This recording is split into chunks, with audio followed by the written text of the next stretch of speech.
Okay, guys.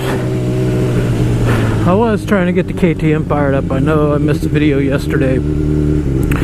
Sorry, I was planning on getting the KTM running and doing a video on it, but it's being stupid. It's also been busy. I've had a lot of things going on. I'm tired. Man, I'm tired, but I owe you guys a video for the week, so let's do it.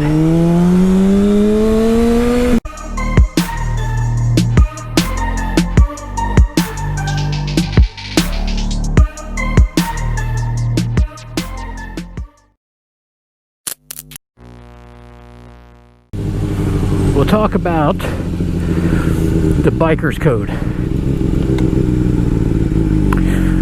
Some of you may know, some of you may not know. Bikers have a code. It's not really a secret, but she's being weird. It's not really a secret, but it's not something people really pay attention to. So I guess I will make this part 1 or episode 1 of the secret codes of bikers or something along those lines.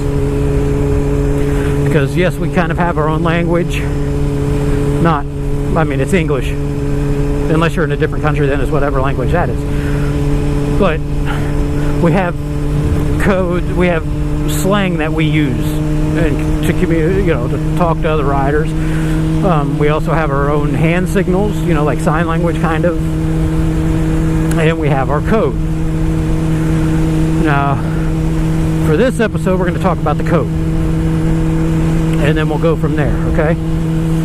So, episode 1 is a look into the secret life of bikers, or whatever I'm going to end up calling it. This is the biker's code. Now, the biker's code, there's a lot of symbology in it. And there's symbology, but it's also just, it's a way of life. And if everybody adopted the code, things would be so much nicer in the world, because bikers get a bad rep. They get a bad rep because, just things that have happened in the past, but it's one of the minorities, not the majority kind of situations. The biker's code, one of the rules is you do not leave a fellow biker stranded.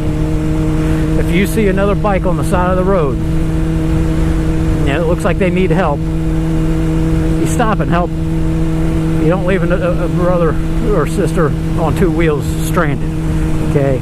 And that's something I see a lot of people do. Even it happens to me. Like when my KTM stranded me miles from home and I had to push it home, not one person on a bike stopped. Now I can understand, if you see, we do stop from time to time on the side of the road to relax and to stretch. But when you see somebody pushing a bike down the side of the road, that tells you that there's something wrong. They're not okay, they need help.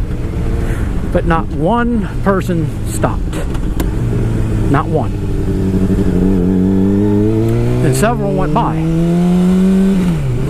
Also have the rule that you do not leave. If you left with somebody, you don't head back without them. You go with them. Now, there is an exception, like if you ride together to a meet, and you guys get to a meet where there's somebody that, you both know or the other guy feels comfortable taking off with, then by all means, do what you got to do. But if you go somewhere riding with somebody, you don't just leave them.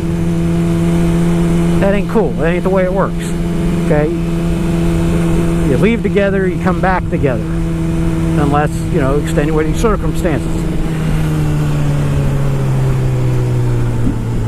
You respect everybody. It don't matter what size the bike is. It could be a 125, a 250, 300, 400, 500, 600. It don't matter. If they ride, they ride. Respect it. Okay? I've noticed a lot of guys, younger guys, ignoring the wave. Bikers wave at each other. Just as kind of like a, hey, how are you, fellow 2-wheeled rider.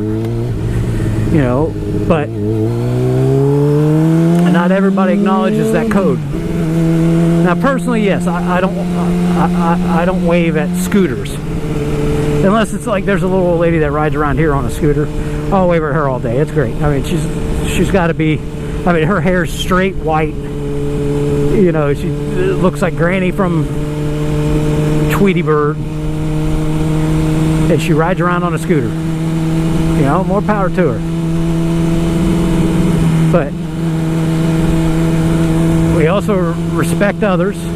We don't own the road. We got to share the road. And when you're riding in a group formation, oh, that'd be another video. Yeah, we'll push that off to another video, because that's a whole nother topic. Ride placement or rider placement. But yes, that's essentially the biker's code. You don't leave a fellow biker stranded. If you leave together, you come back together. You respect each other. Have fun. That's the biker's code. We help each other. We respect each other. We look out for each other. So we'll cut that here and call that the end of episode 1. Because again, the code's not here. Here's a bike right here. Let's see if he waves. Yep, he waved. See? I don't know if you guys could see it, but he waved. I saw it. But yeah, we'll cut that. You know, we'll make this the end of episode 1. And again, I'm sorry about the video not being up yesterday. I know I'm a day late.